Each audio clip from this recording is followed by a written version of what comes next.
Hi, welcome to Learning Spark. My name's Jennie. Today we're going to be talking about receptive language. Receptive language is the ability to comprehend language.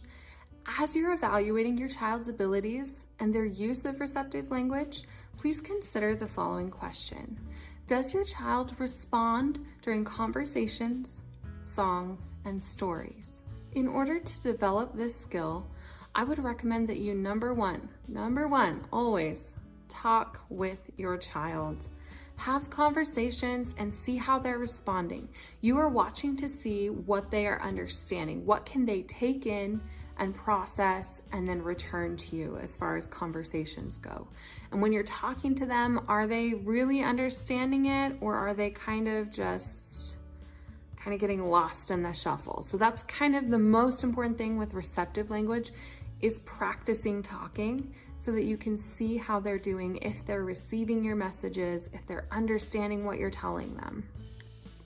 Another thing that you can do in order to develop their ability to respond during those different conversations, songs, and different settings, another thing you can do is establish routines of communication and sing songs together. Very important.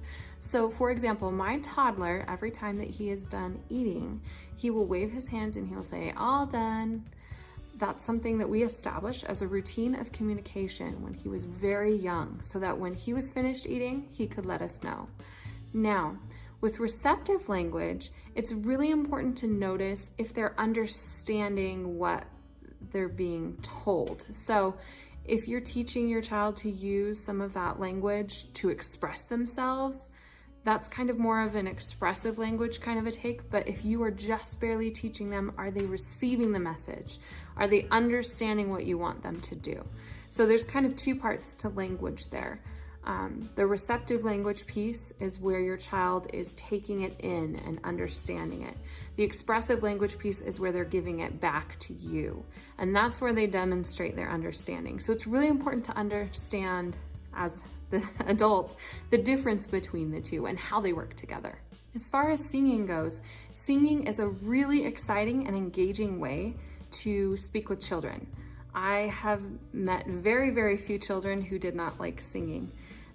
Not very common. So I would definitely recommend it as a motivator and as some exciting way to see if your child is receiving the language you're giving. So see if they are understanding what you're telling them. See if they get it. Do they get it? I don't know. And that's what you're trying to figure out. It's really important to create routines of communication. And that's mostly because routines become part of a sequence of events. And when your child is used to a certain sequence of events, it's easier to teach them new skills and new behaviors if they're used to that style. If they're used to seeing, having you communicate with them. When they're all done, they need to say "all done" or sing a song about it, depending on how you do things at your home. But as always, if you are concerned that your child is not understanding something with language and is very, very far behind, my best advice to you, number one, is just to wait. Sometimes it helps to wait, just because it may just be a matter of time. And after a while, something might click. Something interesting that I found in my own children is that one of them with language progressed extremely quickly, while the other one is not progressing at the same rate. So it's really, really important to wait. I know that the language will come.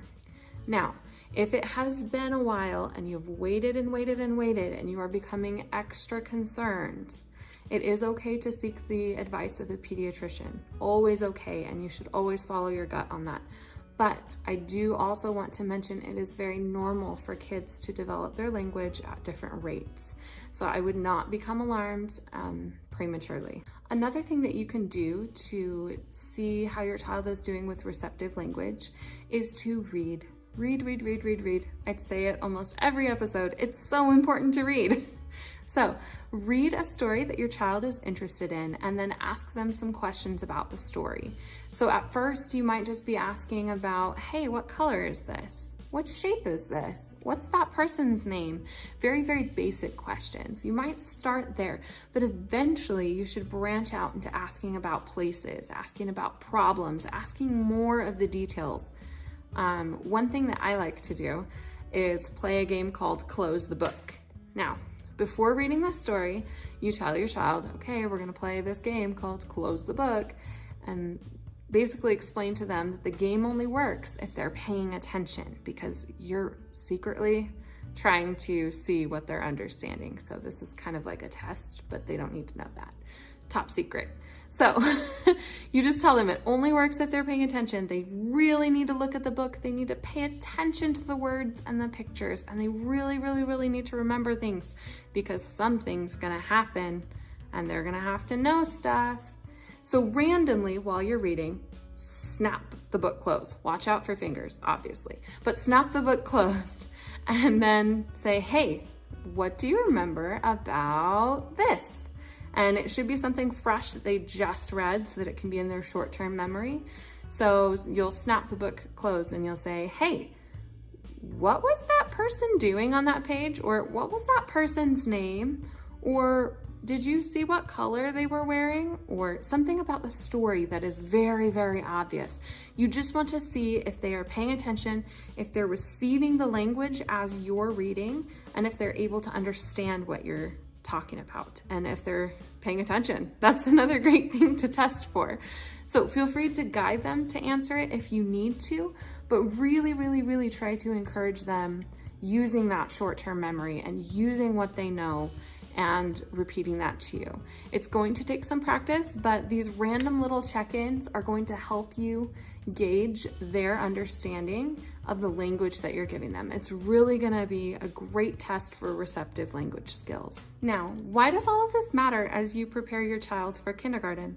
That's because of speaking and listening, kindergarten standard number 1.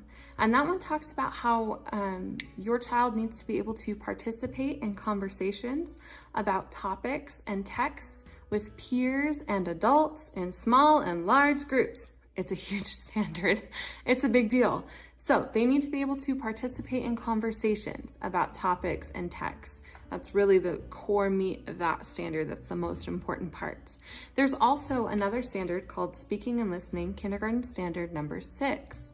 That standard talks about how your child needs to be able to speak audibly, to express their thoughts, feelings, and ideas.